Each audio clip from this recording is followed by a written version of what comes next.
السلام علیکم. Good to have you at Urdu audio books. حاضر خدمت ہے مہرالنساء شاہ میر کا ناول بسمل، ایپیسوڈ 31. آج وہ دستک کے بغیر اندر داخل ہوئی تھی. اس کا باس 5 منٹ پہلے ایک آفیشل لنچ سے واپس آیا تھا اور اس سے پہلے وہ فیصل آباد کی فیکٹریز دیکھنے گیا تھا. 5 منٹ کا سکون اور ایک گرم کافی اس کا حق تھا، مگر زینیہ حاکم کو دوسروں کی حق تلفی کرنی خوب آتی تھی. آپ کی تصاویر کے 10ویں پرنٹ آؤٹس اور 10ویں بار انہیں ایڈٹ کیا جا چکا ہے. کیا اب یہ قبول ہیں؟ خاکی لفافہ میز پر رکھتے ہوئے وہ تندہی سے بولی. قیس جو حدیبیہ سے کچھ کہہ رہا تھا رک کر اسے دیکھا. اپنے باس کے آفس میں آنے کی تمیز اور بات کرنے کی ٹون سیکھ لیں زینیہ حاکم، ورنہ کافی برا ہو سکتا ہے. زینیہ نے کچھ سخت کہنے کو منہ کھولا پھر بند کر دیا. قیس ٹھیک ہی تو کہہ رہا تھا، اسے اپنے رویے کو فکس کرنے کی ضرورت تھی. حدیبیہ بات پوری کر کے جانے لگی تو قیس نے اسے پکارا. یہ کافی میکر ریپلیس کرواؤ، کام نہیں کر رہا. جی مس زینیہ، کیا کہہ رہی تھیں آپ؟ پہلی بات حدیبیہ سے کہہ کر دوسری بات زینیہ حاکم سے کہی. زینیہ نے لفافہ اس کے آگے کیا مگر اس کی نظریں کافی میکر کو تک رہی تھیں. اوکے، یہ فلٹرز ٹھیک ہیں اور یہ پرنٹس بھی.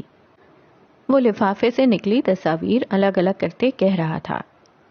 اسنیک پیک کا کام کہاں تک پہنچا؟ زینیہ اسے نہیں دیکھ رہی تھی، اس کا سارا دھیان کافی میکر پہ تھا.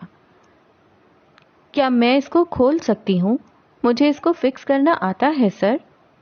اس نے ہاتھ سے کافی میکر کی جانب اشارہ کیا. قیس نے ایک نظر اسے دیکھا پھر کافی میکر کو.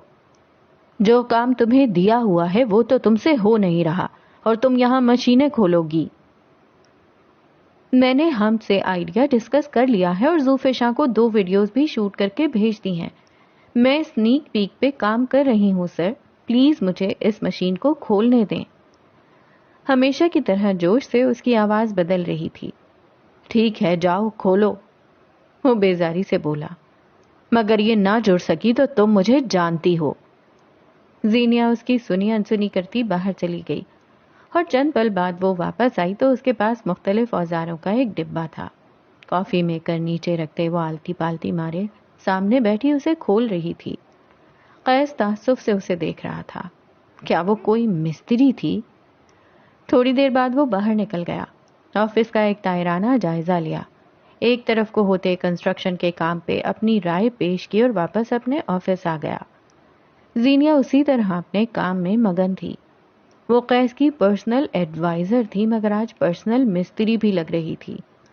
لیپ ٹاپ پہ ای میلز اوپر نیچے کرتے ہوئے اس نے ذرا کی ذرا نظر زینیہ پہ ڈالی. وہ مگن تھی، دنیا جہاں سے بے خبر. قیس کو بے اختیار وہ رات یاد آئی. شرم ساری سی ہونے لگی. اگر وہ خود پہ تھوڑا سا کنٹرول کر لیتا تو آج زینیہ کو اس کے متعلق کچھ معلوم نہ ہوتا. تھوڑی ہمت قیس، بس تھوڑی ہمت. وہ چند پل زینیہ کو دیکھتا رہا پھر گلا کھنکار کر اسے مخاطب کیا. سنو. گلے میں گلٹی سی ابھری. وہ اس رات جب میری طبیعت ٹھیک نہیں تھی تب میں نے تم سے کیا کہا تھا؟ زینیہ نے چہرہ اٹھا کر اسے دیکھا. یعنی کیا میں نے کیا کہا تھا بتاؤ؟ وہ جھنجھلایا. زینیہ نے مسکراہٹ دبائی. اسے پسند تھا سیدھی بات کو الٹا گھمانا. میں کیسے بتاؤں؟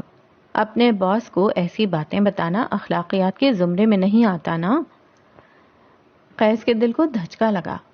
ایسا کیا بتا دیا اس نے؟ ہاں اسے یاد تھا اس نے کیا کہا ہے مگر واضح نہیں. اس کے چہرے پر ننھی ننھی پسینے کی بوندیں در آئیں.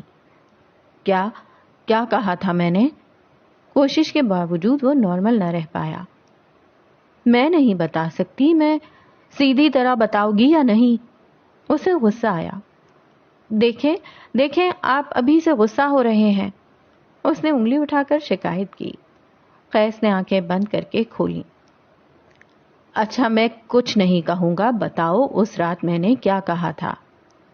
زینیہ کا دل کیا تھا قہقہے مار کر ہنسے مگر ضبط کیے بیٹھی رہی. اصل میں آپ نے بتایا تھا کہ آپ کی ایک منگیتر ہے جو کہیں دوسرے شہر میں رہتی ہے۔ لمحے کے 1000ویں حصے میں قیس کی رنگت سفید پڑی، دل یکدم شل سا ہوا۔ آپ نے بتایا کہ آپ اس سے بہت محبت کرتے ہیں مگر کبھی اس کے پاس جانا نہیں چاہتے، اور یہ بھی کہا کہ وہ بہت خوبصورت ہے اور… زینیا مزید بہت کچھ کہہ رہی تھی مگر قیس کچھ بھی سن نہ سکا۔ ٹھنڈے آفس میں یکدم اسے گرمی لگنے لگی تھی۔ اچھا بس بس کر دو، ہاتھ اٹھا کر اسے بولنے سے روکا۔ نہ جانے کیوں مگر اس کے ہاتھ لرز رہے تھے۔ پانی کے گلاس سے ڈھکن ہٹایا اور سارا پانی غٹا غٹ پی گیا۔ زینیا اس سے بے نیاز ایک بار پھر اپنی مشین کو جوڑنے میں مگن ہو چکی تھی۔ ٹائی کی نوٹ ڈھیلی کرتے ہوئے قیس بھی کسی ای میل کا جواب لکھنے لگا مگر نہیں، اب کس کمبخت سے کام ہونا تھا۔ بھیج دیں اسے باہر، نہیں جڑتی۔ کافی دیر بعد زینیا ہاتھ جھاڑتے ہوئے اٹھی تھی۔ اس کے چہرے پر بیزاری تھی اور کافی میکر کے پرزے بکھرے پڑے تھے۔ قیس نے ایک نظر زینیا کو دیکھا، پھر بکھرے ہوئے پرزوں کو، بازو سینے پہ باندھے، دل میں گویا تیش کا طوفان چل رہا ہو۔ آخر کیوں اس رات زینیا اس کے پاس بیٹھی؟ کیوں؟ اس مشین کو بالکل ویسے جوڑو جیسے یہ پہلے تھی۔ زینیا کی کھولی ہوئی مشینوں کو زینیا خود بھی نہیں جوڑ سکتی۔ اس نے گویا قیس کے علم میں اضافہ کیا۔ مجھے کوئی فرق نہیں پڑتا، مجھے بس یہ جڑی ہوئی چاہیے۔ آج نہیں جڑتی، کل دوبارہ آ کر جوڑو۔ جب تک یہ نہیں جڑ جاتی تم یہیں رہو گی اور مجھے بار بار بولنا نہ پڑے۔ باس میں اسے نہیں جوڑ سکتی، زینیا تحمل سے بولی۔ اب کہ قیس کچھ نہ بولا، بس ٹھنڈی نظروں سے اسے دیکھا۔ اس کی آنکھیں بہت کچھ کہتی تھیں۔ زینیا نے ڈھیر سارا کلسنا اندر دبایا اور پیر پٹکتے ہوئے دوبارہ نیچے آ کر بیٹھی۔ قیس کسی میٹنگ کے لیے باہر نکل گیا تھا مگر باہر سے حدیبیہ کو اندر بھیج دیا تھا۔ اب وہ زینیا کی پہرے دار تھی۔ اسے رونا آنے لگا تھا، ساتھ ساتھ غصہ بھی، اور ان سب کے ساتھ ساتھ ایک فلیش بیک سا بھی۔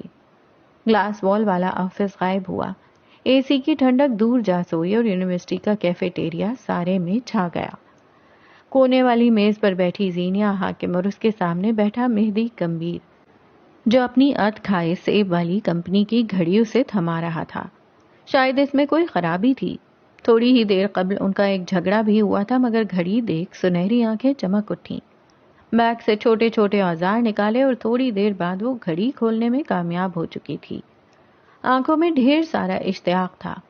اس نے ایک ایک پرزے کو ٹٹول کر دیکھا اور جب گھڑی جوڑنے کی باری آئی تو اس کی لاکھ کوششوں کے باوجود وہ اس گھڑی کو جوڑ نہ پائی۔ کافی دیر کی مغز ماری کے بعد اس نے تھک کر گھڑی میز پر واپس رکھ دی۔ نہیں جڑتی، یہ خود کر لیں۔ اسے بیزاری سی ہوئی۔ مہدی کے سامنے وہ بہت کچھ کہہ دیتی تھی، نہیں ہو رہا، نہیں کرنا، موڈ نہیں۔ کسی اور کے سامنے زینیا اتنا سب نہیں کہتی تھی۔ وہ گھڑی کے پرزے اٹھا کر دیکھنے لگا، آنکھوں میں تعصب تھا۔ گھڑیاں صرف مشین نہیں، میری اولاد ہیں، یہ تم نے کیا کیا اس کے ساتھ؟ اس کا بس نہیں چلتا تھا کہ رو دے۔ معاف نہیں کروں گا تمہیں، صدمے سے کہتا وہ اٹھا اور گھڑی کے اعضاء سمیٹے باہر نکل گیا۔ زینیا چپ چاپ اس کی پشت کو دیکھتی رہی۔ کوئی غصہ نہیں، کوئی حقارت بھرا جملہ نہیں۔ اسے مہدی سے خوف آیا تھا۔ منظر بلبلے کی طرح ہوا میں تحلیل ہوا اور اب کہ زینیا ٹھنڈے ماربل کے فرش پر بیٹھی تھی، ساکت سی، وہ ان دونوں کا موازنہ کیوں کر رہی تھی؟ سر جھٹکتے ہوئے اس نے دوبارہ کافی میکر جوڑنے کی کوشش کی۔ ہاں البتہ اب نہ ویسی جان تھی نہ ہمت۔ تھوڑی دیر بعد وہ مشین جوڑ چکی تھی۔ باور چیئر پر بیٹھے قیس نے طنزیہ نظروں سے اسے دیکھا۔ زینیا کی آنکھیں سپاٹ تھیں۔ قیس مقابلے کرتا تھا اور زینیا حاکم وہ ایسے مردوں سے نفرت تھی۔ اس نے اپنے رویے کا موازنہ کیا۔ وہ قیس کے ساتھ حدود قائم نہیں کر پا رہی تھی، اسے کرنی چاہیے تھیں۔ دوسروں کی باتیں سننے کے بجائے اگر اسی طرح اپنے کام پہ دھیان دینے لگو تو چیزیں خراب نہیں ہوں گی۔ زینیا خاموش رہی، بیگ میں سامان ڈالتے ہوئے بالکل خاموش۔ مجھے اسنیک پیک کا پہلا ورژن 2 دن کے اندر چاہیے اور تمہارا شوٹ کیا ہوا۔ شور سر، کسی قسم کی بہانے بازی نہیں چلے گی۔ اس نے ایک بار پھر زہر اگلا۔ شور سر، وہی سپاٹ انداز، اور پھر وہ دروازے کی طرف بڑھی۔ ابھی وہ قدم باہر رکھتی کہ کافی میکر اپنی ہی جگہ رکھے رکھے پرزا پرزا ہو گئی۔ قیس نے تحیر سے اس مشین کو کھلتے دیکھا، پھر دروازے پہ کھڑی زینیا کو۔ زینیا کی کھولی ہوئی مشینیں زینیا خود بھی نہیں جوڑ سکتی، جتا کر کہتی وہ باہر نکل گئی۔ پیچھے قیس کے لیے اعترافی لمحہ تھا۔ براق حنیف کے پینٹ ہاؤس میں دوستوں کی محفل پھر سے جمی تھی۔ سوئمنگ پول کے گرد رکھی کرسیوں پر ڈیرا ڈالے 2 دوست بیٹھے تھے، تیسرا بھی تھا مگر نہ ہونے کے برابر۔ میں نے اس کے لیے سب کیا مہدی، مگر وہ پتہ نہیں کیوں مجھ سے اتنی ناراض رہتی ہے۔ اب دیکھو چرچ کی اس ملاقات کو کتنے دن ہو گئے، دوبارہ رابطہ بھی نہیں کیا۔ پول کے کنارے سطح پر بیٹھا وہ اپنا رونا رو رہا تھا۔ مہدی ہمیشہ کی طرح سن ہی رہا تھا۔ وہ تینوں بہت عجیب تھے، دنیا بھر سے روابط تھے، تعلق تھے، دوستیاں تھیں، مگر غم، خوشی، کامیابی وہ ساتھ ہی بانٹتے تھے۔ ایک دوسرے سے دوری مشکل سی تھی۔ یہ جذبہ، یہ تعلق دوستی سے بڑھ کر تھا۔ اس نے تو تم سے کہا تھا نا کہ دوست بن جاتے ہیں، تمہیں زیادہ پھرتیاں لگی تھیں، اب بھگتو۔ لمبی کرسی پر لیٹے موبائل پہ انگلیاں چلاتے سرکار بولے تھے۔ براق کو غم لگا، یہ اسی سانپ کی وجہ سے ہوا ہے سب، یہ چاہتا ہی نہیں ہے کہ میرا گھر بسے۔ اس نے قیس کی شکایت کی۔ بھائی گھر بچوں کی قلقاریوں سے بستا ہے، ہر کونے سے ابھرتی گرل فرینڈز کی آزمائشوں سے نہیں۔ سانپ نے ایک بار پھر زہر اگلا۔ وہ اکیلی ان 11 پہ بھاری ہے۔ براق نے ہائے بھری۔ وزن میں؟ سانپ نے معصومانہ سوال کیا۔ براق بپر گیا۔ مہدی کے لیے اس کو سنبھالنا مشکل ہوا۔ اسے سمجھا لو مہدی، ورنہ آج یہاں سے اس کی لاش جائے گی۔ ہاں ہاں، وہ ڈی ایچ اے والا قبرستان تو تم نے بھرا ہے نا۔ براق اب کچھ جواب دیتا کہ مہدی نے ہاتھ اٹھا لیے۔ بس اب کوئی کچھ نہیں بولے گا۔ ہم تینوں ہر دفعہ لڑکیوں کو کیوں ڈسکس کرتے ہیں؟ کیا بات کرنے کو کچھ اور نہیں؟ براق سوچ میں پڑا۔ قیس بس پڑا ہی رہا۔ آج سے ہم ایک عہد کرتے ہیں، وہ سینہ تان کر بولا۔ ہم تینوں اپنی گرل فرینڈز، فیمیل فرینڈز اور آفس میں کام کرنے والی عورتوں کو بالکل بھی گھاس نہیں ڈالیں گے۔ بالکل صحیح کہا، سبز آنکھوں والے نے داد دی۔ اس کے ساتھ ہی اس کے موبائل پر ایک میسج ٹیون بجی۔ زینیا حاکم کا ٹیکسٹ تھا۔ وہ اسے فوٹوگرافر کا پوچھ رہی تھی۔ اگلے ہی لمحے مہدی اسے جواب لکھ رہا تھا۔ گرل فرینڈ، ورکر، فیمیل دوست کو جواب نہیں دینا، یہ تو بیوی تھی نا۔ ہم سب سے اوپر خود کو رکھیں گے، کسی بھی لڑکی کو رپلائی کرنے کے لیے کم سے کم 3 گھنٹے لگائیں گے۔ صحیح کہا، آئی ایگری، سانپ بھی بولا تھا۔ پھر موبائل کا ڈیٹا آن کیا تو زینیا حاکم کی طرف سے ای میل ملی۔ براق کی تقریر کو چھوڑا، اسکیچ بک ایک طرف رکھ کر اس نے جواب دینا شروع کیا۔ 17 نکات تھے، وہ ایک ایک کا جواب دے گا انشاءاللہ۔ ملنے، کال کرنے اور میسج کرنے کا وقت ہم متعین کریں گے۔ کسی لڑکی کی اتنی جرت کے؟ براق مجھے تم سے بات کرنی ہے۔ تمام مردوں کا عالمی رہنما کرنٹ کھا کر مڑا تھا۔ پول کے عقب میں سلائیڈنگ ڈور کے ساتھ لگ کر کھڑی شیزل سیمسن نے اسے پکارا تھا۔ براق فوراً اپنی جگہ سے اٹھ کھڑا ہوا۔ قیس ان نکات کے جواب لکھ رہا تھا اور مہدی مسکراتے ہوئے کچھ ٹائپ کر رہا تھا۔ رہنما کے منہ پر ہوائیاں اڑ رہی تھیں۔ شیزل، تم یہاں؟ کوئی تکلیف تو نہیں ہوئی آنے میں؟ مجھے کال کر لیتی، میں خود آ جاتا۔ وہ تیز تیز قدم لیتا اس کی جانب بڑھا۔ کوئی ضروری کام تھا کیا؟ گارڈ نے تمہیں تنگ تو نہیں کیا؟ ڈرامہ بند کرو، نیک بننے کی کوشش مت کرو، وہ بیزاری سے بولی۔ پھر براق کے کندھے کے پار ان دونوں کزنز کو دیکھا۔ یہ نمونے کیا کر رہے ہیں؟ یہ؟ براق مسکرایا، کندھے فخر سے چوڑے ہوئے۔ دراصل میں کچھ دیر قبل قوم کے مردوں سے خطاب کر رہا تھا، اور یہ دونوں، ہاتھ لمبا کر کے دونوں کی جانب اشارہ کیا، میرے الفاظ کو امر کرنے کے لیے انہیں نوٹ کر رہے تھے۔ گردن موڑ کر محبت سے انہیں دیکھا۔ میری قوم کے عظیم مرد، بس نہ چلتا تھا کہ ان کی بلائیں لے لے۔ شیزل نے نزاکت سے کندھے اچکائے۔ براق بھی اب انہیں چھوڑ شیزل کو دیکھنے لگا۔ سیاہ رنگ کے سادہ شلوار قمیض کے اوپر ڈھیلا ڈالا سفید سویٹر پہنے، پیروں میں سنیکرز اور بالوں کو کیچر میں باندھے وہ اچھی لگ رہی تھی۔ اچھی لگ رہی ہو، وہ مسکراتے ہوئے بولا۔ کب نہیں لگتی؟ اس نے آنکھیں گھمائیں۔ ہمیں بات کرنی ہے، کہیں باہر چلیں؟ تم اس طرح ہمارے لڑکے کو ورغلا کر باہر نہیں لے جا سکتی۔ جو بات کرنی ہے یہیں کرو۔ موبائل سے آنکھیں نکال کر مہدی بآواز بلند بولا۔ براق نے دانت کچکچائے۔ یہ آدمی اب مردوں کا عالمی لیڈر ہے اور ہم اسے ایک عورت کے حوالے نہیں کریں گے۔ جو بات کرنی ہے یہاں ہم سب کے سامنے کرو۔ 15ویں نکات کا جواب دیتا قیس بھی بولا تھا۔ شیزل نے براق کو دیکھا۔ براق نے بیچارگی سے کندھے اچکائے اور پھر وہ اوکے فائن کہتی آگے بڑھائی۔ اب تھوڑی دیر بعد پول کے اطراف میں مہدی، شیزل اور براق بیٹھے تھے۔ قیس لمبی کرسی پہ کوہنی کے بل لیٹا تھا جب شیزل نے بات کا آغاز کیا۔ تم نے مجھے ارسلان کے بارے میں سب کچھ بتایا کیوں نہیں؟ اتنے سارے سال بدگمانی میں گزر جانے کا فائدہ؟ ہم بات کر سکتے تھے براق، ہمیں بات کرنی چاہیے تھی۔ کیا بات کرتا یہ؟ اسے پتا تھا اس کی شکل ایسی ہے ہی نہیں کہ تم ارسلان کو چھوڑ کر اس کے پاس آؤ۔ قیس براق سے پہلے بول پڑا۔ شیزل نے کراہ کر آنکھیں بند کی۔ براق البتہ سنجیدہ تھا۔ مجھے لگتا تھا تم اسے پسند کرتی ہو، اس نے بھی کہا تھا وہ تمہیں پسند کرتا ہے۔ اگر اس طرح کوئی بھی لوفر اٹھ کر کہہ دے کہ وہ تمہاری عورت کو پسند کرتا ہے تو کیا تم پیچھے ہٹ جاؤ گے؟ مہدی کو اعتراض ہوا، آنکھوں میں خفگی در آئی۔ براق اسے نہیں سن رہا تھا، اس کی آنکھوں کا مرکز شیزل تھی۔ مجھے کبھی سنا نہیں گیا تھا ملکہ، ابا ممی سب نے مجھے سنایا۔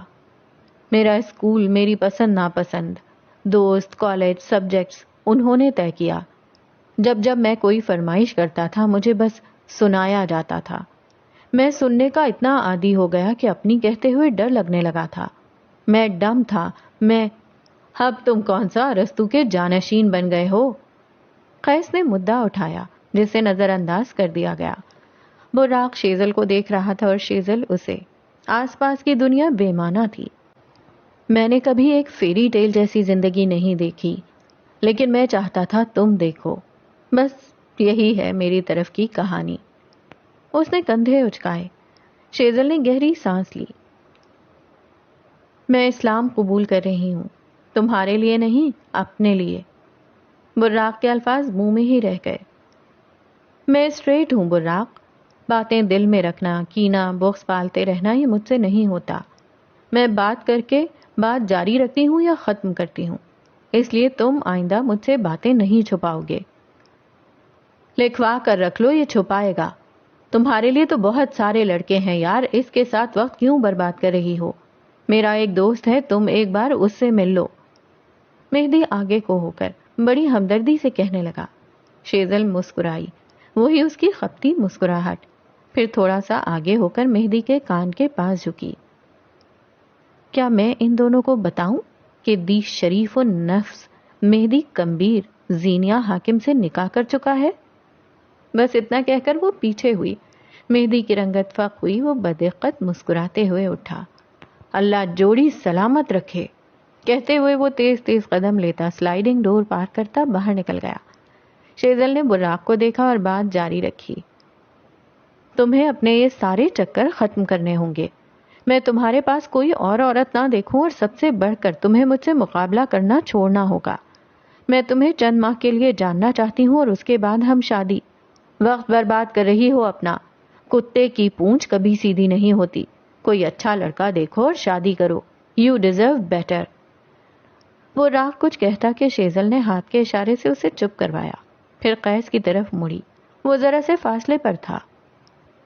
میں بھی یہی سوچ رہی ہوں، آئی ڈیزرو بیٹر۔ پھر کیا خیال ہے، تم شادی کرو گے مجھ سے؟ قیس کے کانوں سے دھواں نکلنے لگا تھا۔ تم اور میں تو بالکل ایک جیسے ہیں، قد، آنکھیں، رنگ، عادتیں۔ ہم پرفیکٹ کپل بنیں گے۔ ہمارے بچے کتنے خوبصورت ہوں گے۔ پھر کیا خیال ہے؟ خدا کا خوف کرو، تم تو میری بہنوں جیسی ہو۔ وہ سرخ ہوتے چہرے کے ساتھ اٹھ کھڑا ہوا۔ تم اور براق پرفیکٹ ہو، شادی کر لو۔ بغیر ان دونوں کو دیکھے وہ تیز تیز قدم لیتے وہاں سے غائب ہوا۔ شیزل نے دونوں ہاتھ جھاڑے. خس کم جہاں پاک. وہ براق کی طرف مڑی جو کہ خشمگی نگاہوں سے اسے دیکھ رہا تھا. شیزل کو کوفت ہوئی. کیا؟ اب تمہیں کیا ہوا؟ میرے سامنے کسی سے اتنا فری مت ہوا کرو. میں تمہیں کسی اور کے ساتھ نہیں دیکھ سکتا.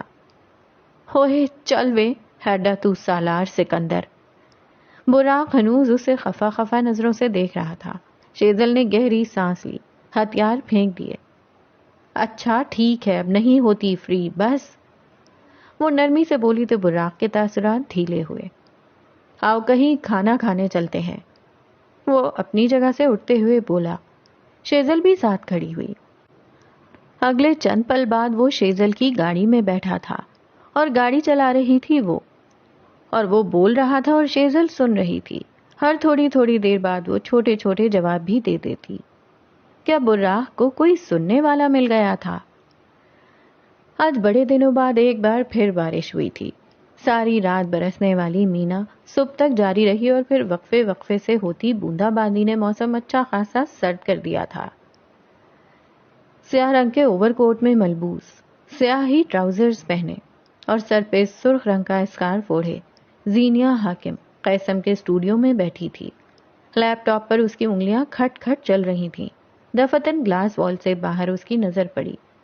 مہدی تیز تیز قدم لیتا قیس کے آفس کی جانب جا رہا تھا. زینیا اپنی جگہ سے اٹھی اور باہر آ گئی. راہداریوں میں آگے کو جاتے مہدی کو آواز دے کر روکا.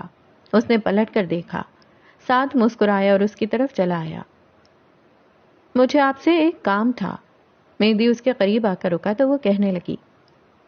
آپ کے اسپین ٹور کی تصاویر جس فوٹوگرافر نے لی تھیں، کیا آپ میری اس سے بات کروا سکتے ہیں؟ مجھے اس سے کچھ چیزیں پوچھنی ہیں. شور.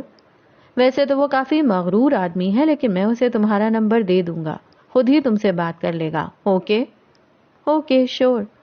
اس نے سر ہلایا اور واپس مڑنے لگی جب مہدی کی پکار پر رکی. تم مجھ سے ناراض ہو کیا؟ وہ جانے کس خدشے کے پیش نظر پوچھ رہا تھا. میں نے دیکھا زینیا، کل اس سیمینار میں ہر کوئی میرے لیے اٹھ کھڑا ہوا تھا مگر تم نہیں اٹھی.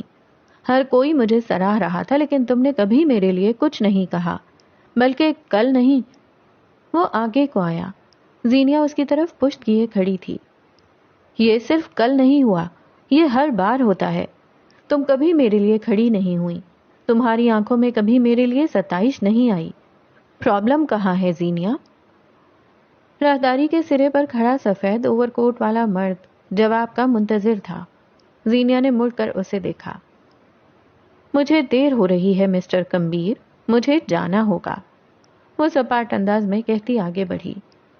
زینیا حاکم، پرابلم کہاں ہے؟ تم مجھے جواب دیے بغیر یہاں سے جا نہیں سکتی. وہ مڑی. اس کی آنکھیں سرخ ہونے لگی تھیں، جبڑے بھیج گئے. میں آپ کو جواب دہ نہیں ہوں. آپ کو سراہنے والے 1000 لوگ ہیں، میری کیا ضرورت ہے؟ ہر کوئی زینیا حاکم نہیں ہوتا، ہر کوئی میرا گارڈین نہیں ہے. وہ جواب دیے بغیر مڑی مگر آگے نہ جا سکی. اس کی کلائی مہدی کمبیر کے ہاتھ میں تھی. زینیا ہل نہ سکی. تم نے ایک دن کہا تھا میں پرابلم ہوں.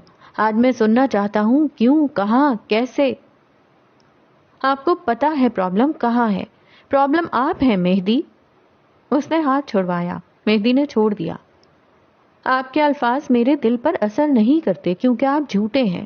جھوٹے انسان کے الفاظ میں تاثیر نہیں رہتی. آپ لوگوں کو کہتے ہیں وہ خود کو معاف کریں. کیا آپ نے کبھی خود کو معاف کیا ہے؟ مہدی کا چہرہ سفید پڑنے لگا، لبوں پر قفل لگ گیا. آپ کو اپنے اندر بہت ساری چیزیں پسند ہوں گی، لیکن کیا ہے جس سے آپ کو نفرت ہے؟ مہدی خاموش رہا. بتائیں، اپنی کس چیز سے نفرت ہے آپ کو؟ وہ چند پل مزید خاموش رہا، پھر دھیرے سے کہا. میری آنکھیں. وہ اتنی ہلکی آواز میں بولا کہ بمشکل خود سن سکے. مجھے میری آنکھوں سے نفرت ہے، اس نے اعتراف کیا.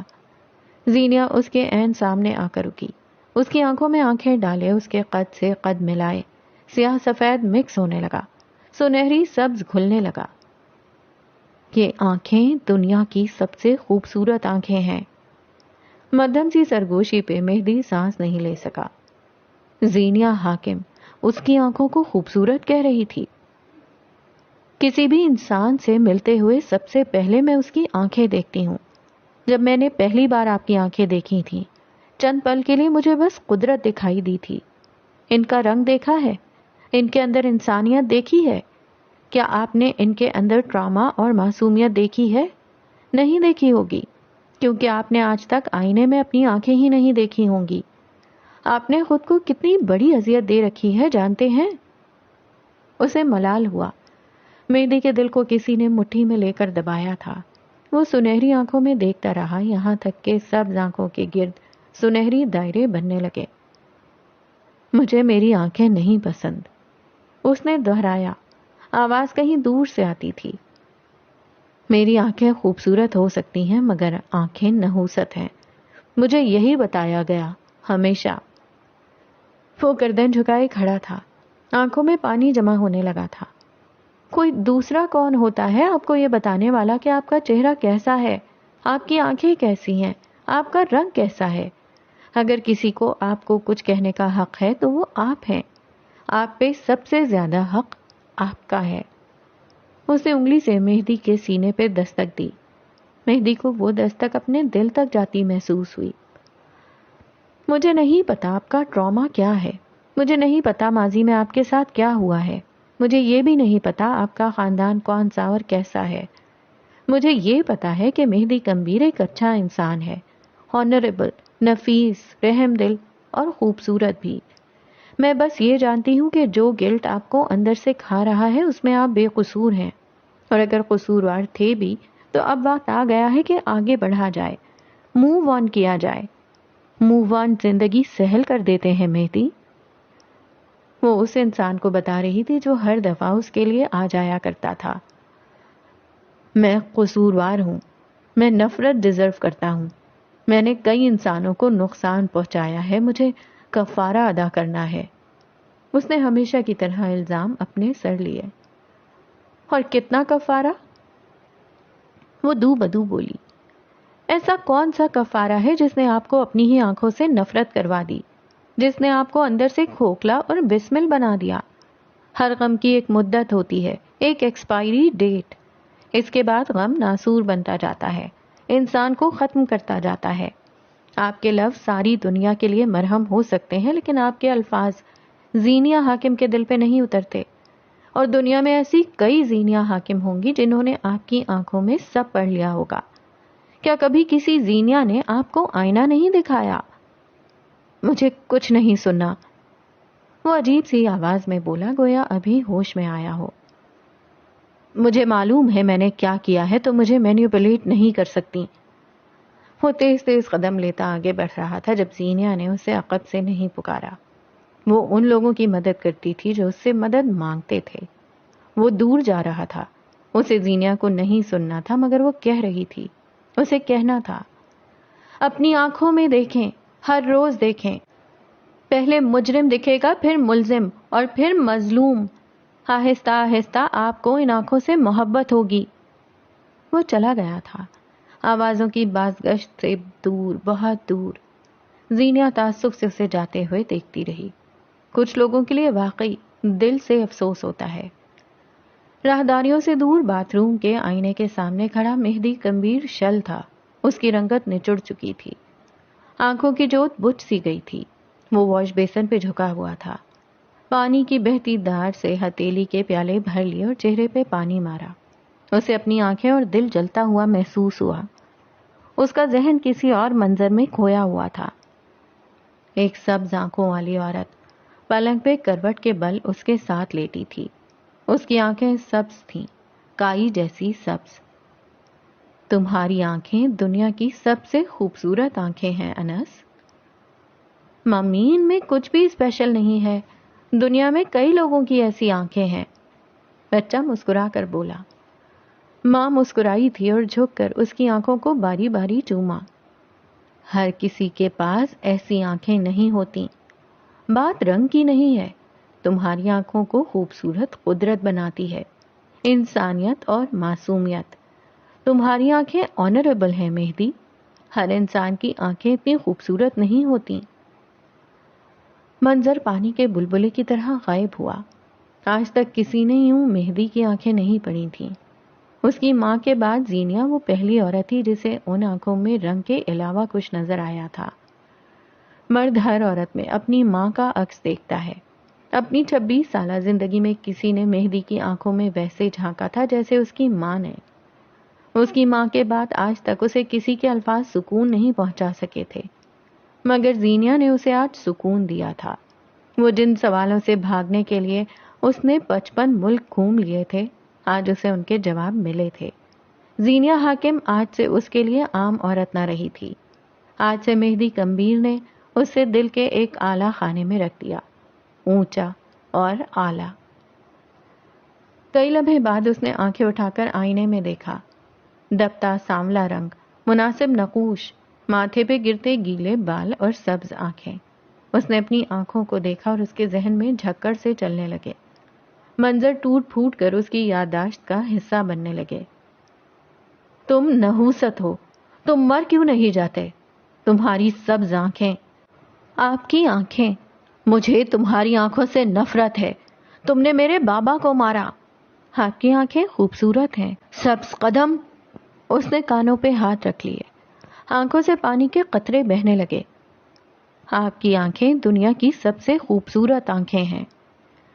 اسے اپنی آنکھیں مجرم لگی تھیں، مگر کم از کم اس نے آج اپنی آنکھیں دیکھی تھیں۔ وقت لگتا ہے، ہیلنگ وقت لیتی ہے۔ مہدی کا وقت آ چکا تھا۔ کانفرنس روم کی پاور چیئر پہ بیٹھا قیس تنقیدی نظروں سے اس اسنیک پیک نامی بلا کو دیکھ رہا تھا۔ کمرے میں نیم اندھیرا تھا، واحد روشنی اسکرین پہ چلتی ویڈیو کی تھی۔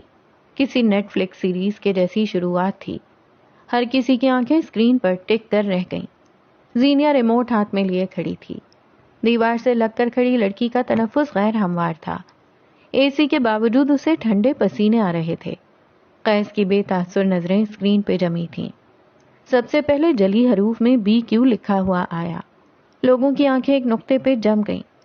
اس کے بعد 10 سیکنڈ کا ایک بلیک اینڈ وائٹ کلپ تھا، جس میں کوئی ڈیزائنر سر ہاتھوں میں دیے ہوئے تھا تو کوئی آنکھوں میں چمک لیے اپنے بنائے گئے ڈیزائن کو دیکھ رہا تھا۔ آس پاس کاغذ بکھرے پڑے تھے اور ایک آدمی گردن ڈھلکائے مجسمے کے اوپر چڑھائی لباس پر موتی لگا رہا تھا۔ کئی ڈیزائنرز کی آنکھوں میں زخمی مسکراہٹ تھی۔ ویڈیو آگے بڑھی۔ اسکرین پہ ایک بار پھر چند الفاظ آئے۔ قیسم، ایک برانڈ نہیں، قیسم، خواب، جنون، خوبصورتی، بلندی، محبت۔ اسکرین ایک بار پھر سیاہ سفید ہو گئی۔ ہر لفظ کے ساتھ اسکرین پہ ایک سے ایک شاہکار ڈیزائن آ جاتا تھا۔ جس وقت اسکرین پہ الفاظ آتے اسکرین سیاہ و سفید ہو جاتی، پھر اگلے لمحے قوس و قزح کے تمام رنگ چھا جاتے۔ ویڈیو اختتام کو آنے لگی تو قیسم کے تمام ڈیزائنرز ایک ساتھ کھڑے نظر آئے۔ ان سب کی آنکھوں میں چمک تھی، ہاتھ میں کاغذ، قلم، رنگ۔ جلد آ رہا ہے۔ اسکرین پہ آنے والے آخری الفاظ یہی تھے اور پھر اسکرین سیاہ پڑ گئی۔ A short film by زینیا حاکم۔ آخری الفاظ اس سیاہ اسکرین پہ سنہری حروف میں جگمگائے۔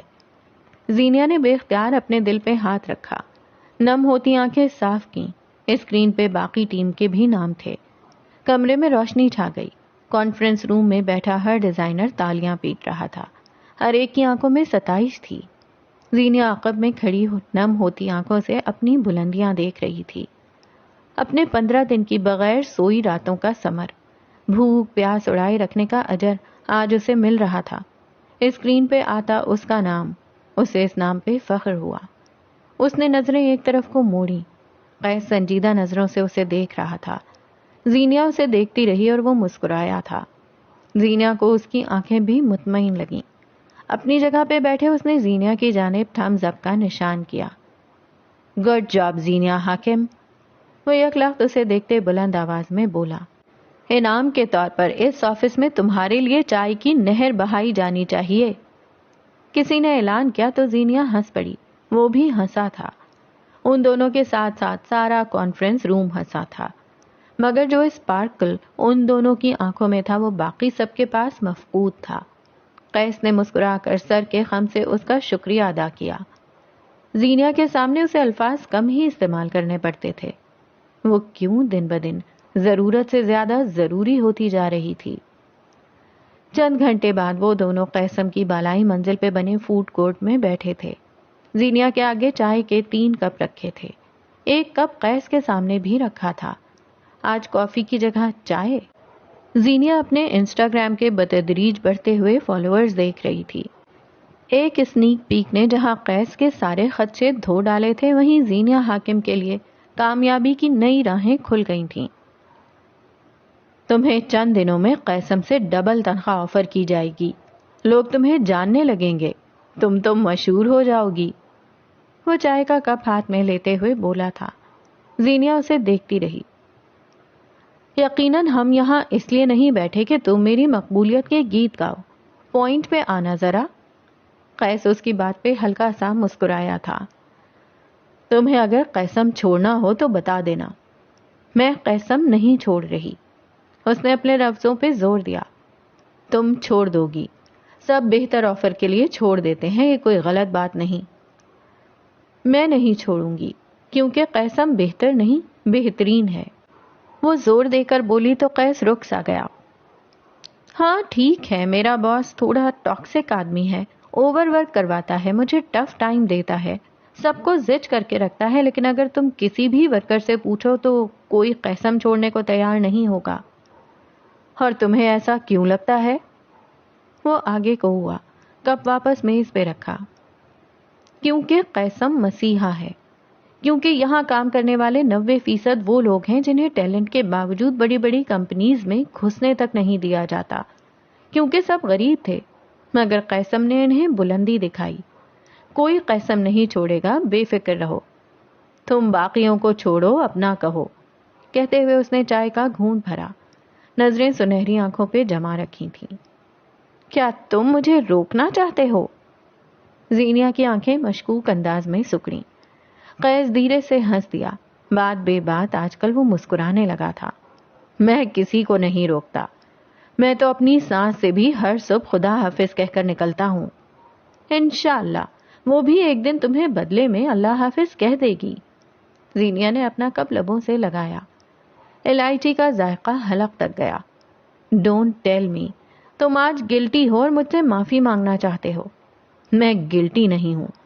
ہاں میں تمہارے ساتھ سخت تھا، لیکن تم اکیلی نہیں، یہاں ہر کسی کے ساتھ ایسا ہی رہا ہوں میں۔ میرا رویہ آگے جا کر جسٹیفائیڈ ہوگا۔ زینیا نے آنکھیں گھمائیں جیسے کہہ رہی ہو واٹ ایور۔ تھوڑی دیر ان دونوں کے درمیان خاموشی رہی، پھر زینیا کچھ کہنے لگی۔ میں بہتر آپشنز کے لیے ضرور جاؤں گی قیس۔ وہ مسکرایا جیسے اسے سب معلوم ہو۔ لیکن میرا بہتر آپشن کوئی دوسرا فیشن ہاؤس نہیں ہے، میرا کیریئر ہے، جو کہ فوٹوگرافی نہیں۔ یہ تو ایک شوق تھا، لیکن اب یہ ایک اچھا کیریئر بن سکتا ہے۔ اگر تم چاہو تو بہت آگے جا سکتی ہو۔ میں یہاں سے کھڑے ہو کر تمہارے مستقبل کی روشنیاں دیکھ سکتا ہوں۔ زینیا آگے کو ہوئی، فکر مندی سے اس کا چہرہ دیکھا۔ کہیں آج تم کوئی فلم تو دیکھ کر نہیں آئے؟ مجھ سے اتنی نرمی سے بات کر رہے ہو، کیسے؟ یہ تم نہیں ہو، یہ کون ہے؟ تم مجھے اور میں تمہیں جانتے ہی کتنا ہے۔ اس نے کرسی پہ پیچھے کو ہو کر ٹیک لگائی۔ آج اس کے بال ہلکے سے بکھرے بکھرے ماتھے پہ گر رہے تھے۔ جب تم پہلی بار مجھ سے ملی تو تم مجھے سٹاک کر رہی تھی۔ اگلی دفعہ تم ڈرگز کا بھرا ہوا بیگ لے کر میرے گھر گھس آئیں، اور اس کے بعد ہونے والے واقعات بھی کوئی خوشگوار نہیں تھے۔ ایک اسٹاکر اور اسمگلر کے ساتھ میرا رویہ کیسا ہونا تھا؟ وہ ہنوز مسکرا رہا تھا، مگر آج اس کی مسکراہٹ طبیعت پہ اچھا اثر چھوڑ رہی تھی۔ آج تمہاری ایسی باتیں سن کر پتہ نہیں کیوں، لیکن مجھے لگتا ہے تمہارا تازہ تازہ بریک اپ ہوا ہے اور تمہاری عقل ٹھکانے آ گئی ہے۔ زینیا نے کوکیز اٹھا کر کترنے شروع کیے۔ قیسم میں اسے کوئی کچھ بھی کہہ سکتا تھا۔ بریک اپ کے لیے ایک عدد تعلق کا ہونا ضروری ہے، قیس جتا کر بولا۔ ڈونٹ ٹیل می کہ تم اس بھری دنیا میں اکیلے ہو۔ اکیلا نہیں، ریزروڈ ہوں۔ اس کا کیا مطلب ہوا؟ میں نے کہا نا، ابھی تم مجھے جانتی ہی کتنا ہو، آہستہ آہستہ سمجھ جاؤ گی۔ اپنا کپ ختم کر کے میز پہ رکھا اور زینیا کے آگے سے ایک کپ اٹھا لیا۔ تو پھر جان لیتے ہیں، کیا خیال ہے؟ زینیا نے پیشکش کی. کیسے جانو گی؟ بہت جلد تم قسم چھوڑ کر چلی جاؤ گی. جانے وہ بار بار اس کے جانے کا ذکر کیوں کر رہا تھا. شاید وہ کوئی اندیا چاہتا تھا. تم ابھی مجھے جانتے نہیں، ورنہ میرے بارے میں ایسا نہ کہتے. زینیا نے اس کے الفاظ اسے لوٹائے. تو پھر جان لیتے ہیں، کیا خیال ہے؟ وہ اسے دیکھتے ہوئے بولا. زینیا نے سوچنے کی اداکاری کی، پھر اس کی آنکھیں چمکیں. ٹھیک ہے، پھر ایسا کرو، سب سے پہلے مجھے یہ بتاؤ کہ تم زن بیزار کیوں مشہور ہو، اور اگر تم واقعی ایسے ہو تو تمہارے آفس کی گنی چنی عورتیں تم سے خوش کیوں ہیں؟ کیا ان ساری خوش عورتوں میں تم بھی شامل ہو؟ میں خوش نہیں ہوتی، یا کم از کم اتنی جلدی نہیں ہوتی. تم خوش کیوں نہیں ہوتی، یا پھر اتنی جلدی کیوں نہیں ہوتی؟ وہ مصر ہوا. تمہارے ساتھ خوش رہنا مشکل ہے، یا شاید ناممکن. اس نے کندھے اچکائے. مجھے ناممکن پسند ہے. تم مدے سے ہٹ رہے ہو، بات گھما رہے ہو. مجھے مدے سے ہٹنا، باتیں گھمانا پسند ہے. قیس. زینیا نے تحمل سے اسے دیکھا. قیس نے معصومیت سے کندھے اچکائے. کیا؟ میں نے کیا کیا ہے؟ میں تو بس تمہیں بتا رہا ہوں کہ مجھے کیا پسند ہے اور کیا نہیں. تم مجھے جاننا نہیں چاہتی؟ وہ آنکھوں میں سارے جہاں کی لا علمی لیے ہوئے تھا. زینیا نے جھرجھری سی لی. سب سے پہلے تو تم مجھے جانو. اس نے قیس کے سامنے سے اپنا کپ اٹھا لیا. مجھے اپنی چائے شیئر کرنا نہیں پسند. قیس نے افسوس سے اسے دیکھا. چیزیں بانٹنے سے بڑھتی ہیں. چیزیں بڑھتی ہوں گی مگر چائے بانٹنے سے گھٹتی ہے، اور میرا شوگر لیول بھی. چائے کے کپ اپنے سامنے اکٹھے کرتے اس نے اطلاع دی. قیس چند لمحے خاموشی سے اسے دیکھتا رہا. زینیا نے اپنا موبائل اٹھا لیا تھا. میں زن بیزار مشہور ہوں کیونکہ میں عورتوں کو بہت کم نوکری دیتا ہوں. وہ آہستگی سے بولا. اس لیے نہیں کیونکہ مجھے ان سے خار ہے، بلکہ اس لیے کیونکہ عورتیں سست، نخرے باز اور نازک ہوتی ہیں، اور قسم یہ تینوں چیزیں افورڈ نہیں کر سکتا. میں جن عورتوں کو نوکری دیتا ہوں وہ ایمبیشس اور محنتی ہوتی ہیں، اور چونکہ میں اپنے ملازمین کا خیال رکھتا ہوں سو عورتوں کو یہاں کام کرتے ہوئے کوئی مشکل نہیں ہوتی. ویسے نوکری دیتے وقت میرا یہی اصول مردوں پر بھی لاگو ہوتا ہے، مگر لوگ اندھے ہیں، وہ دیکھتے ہیں جو دیکھنا چاہتے ہیں. زینیا نے موبائل چہرے سے ہٹا کر سمجھنے والے انداز میں سر ہلایا، پھر مختلف نظروں سے اسے دیکھا. تم بہت گہرے ہو، اور تم کنجوس. کنکھیوں سے اس کی چائے کی طرف اشارہ کیا. چلو شکر ہے، ہم نے ایک دوسرے کو جاننے کی شروعات اچھی کی. وہ اپنے ڈھیٹ پن پر ڈٹی رہی. قیس مسکرایا، بولا کچھ نہیں. زینیا حاکم جس ماحول سے آئی تھی وہاں چاروں طرف دیواریں تھیں اور یہاں کھلا آسمان. اس نے پرواز بھری تھی، مگر بہت جلد اسے اندازہ ہونے والا تھا کہ اپنی سمت بھلا دینا کتنا برا ثابت ہوتا ہے. تم اسلام آباد کیسے آئیں؟ وہ پوچھ رہا تھا. جان پہچان کا یہ سفر خیر سے گزرے، خدا کرے. یہ منظر ایک چھوٹے سے اسٹوڈیو کا ہے جہاں اسٹوڈیو کے عین بیچوں بیچ دو لمبی کرسیاں رکھی تھیں. درمیان میں ایک چھوٹی میز. دیواریں مختلف قسم کی پینٹنگ سے سجی تھیں. ایک دیوار پہ بڑا جلی حروف میں پوڈ کاسٹ اور چائے لکھا تھا.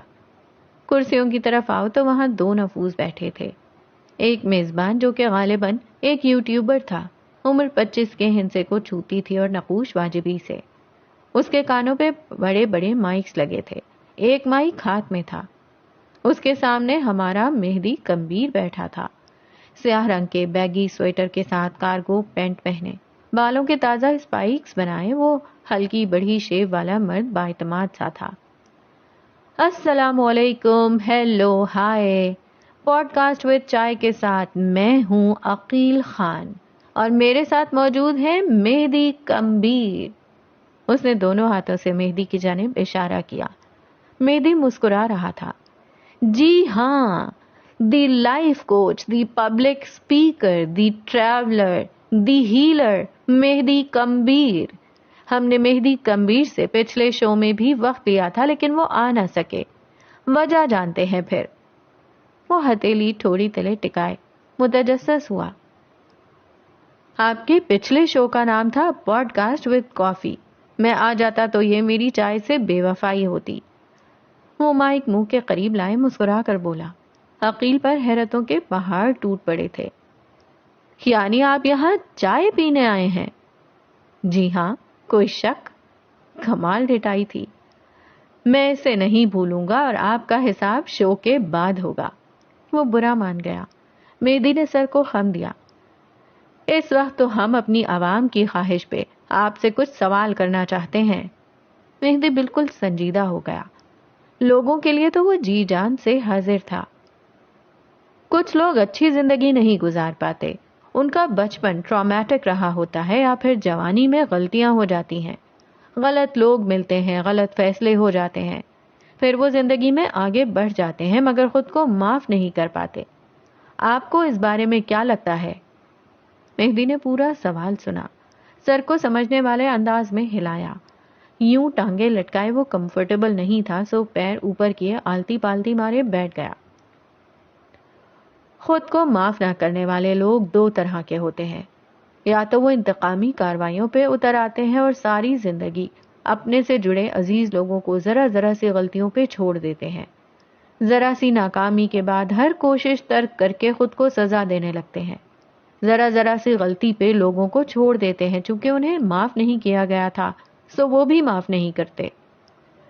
ساتھ رکھی میز پہ سے اس نے چائے کا کپ اٹھایا, گھونٹ بھرا اور پھر واپس مائک چہرے کے قریب کیا. عقیل پوری طرح اس کی طرف متوجہ تھا. اور دوسرے لوگ مختلف ہوتے ہیں.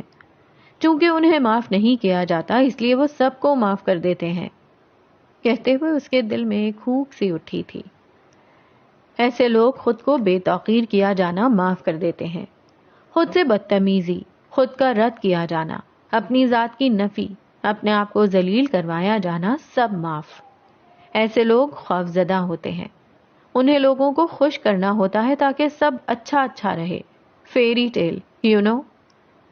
وہ مسکرایا مگر آنکھیں نہ مسکرا سکیں. کچھ الفاظ نہیں ہوتے, روح کا آئینہ ہوتے ہیں. انہیں لکھتے, سنتے, کہتے یا پڑھتے ہوئے یوں لگتا ہے جیسے یہ ہماری ہی بات ہو. اور یہ مہدی کی بات تھی. ہاں شاید تمہاری بھی.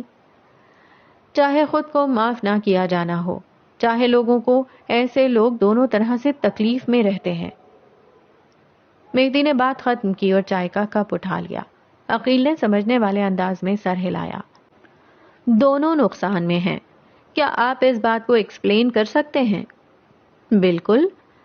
دیکھیں عقیل, جو لوگ دوسروں کو معاف نہیں کرتے وہ ہمیشہ لوگوں کو کھو دیتے ہیں اور تنہا رہ جاتے ہیں. ہر وقت اپنے آس پاس لوگوں پہ شک کرتے رہتے ہیں اور خود کو ذہنی اذیت میں مبتلا رکھتے ہیں. ان کی زندگی میں سکون نہیں ہوتا, ان کے رشتے پائیدار نہیں ہوتے اور زیادہ عرصہ چل بھی نہیں پاتے. اور جتنا عرصہ وہ چلتے ہیں ان میں سکون ناپید ہوتا ہے. اور جو لوگ ہر کسی کو معاف کر دیتے ہیں ایسے لوگ بس خود کو بے توقیر کرتے رہتے ہیں. لوگ ان کا فائدہ اٹھاتے ہیں. ایسے لوگ خود کو تکلیف میں ڈال کر بھی لوگوں کو خوش رکھنا چاہتے ہیں. خود کو اذیت دیے جانا, خود پہ ہاتھ اٹھایا جانا, ہر بار ذلت کے باوجود اسی تعلق میں واپس آ کر ایسے لوگ کیا پاتے ہیں؟ اذیت, تکلیف, ذلت اور گلٹ. جو مرد خود کو معاف نہیں کرتے وہ ورک پلیس پہ خود کو استعمال کرواتے رہتے ہیں. اور عورتیں سسرال یا پھر میکے میں ہونے والی زیادتی برداشت کرتی رہتی ہیں. جانتے ہیں مسئلہ یہ نہیں ہے کہ مرد اور عورت کس طرح لوگوں کا کارپیٹ بنے ہوئے ہیں. مسئلہ یہ ہے کہ ان کی آنے والی نسل کی پرورش کیسی ہوگی. ان کا ڈر, ان کا لو کانفیڈنس ڈی این اے کی طرح ٹرانسفر ہوتا رہتا ہے اور نسلیں یوں ہی برباد ہوتی رہتی ہیں. اسے جیسے افسوس ہوا تھا, بے حد افسوس. ان سب سے کیسے نکلا جائے؟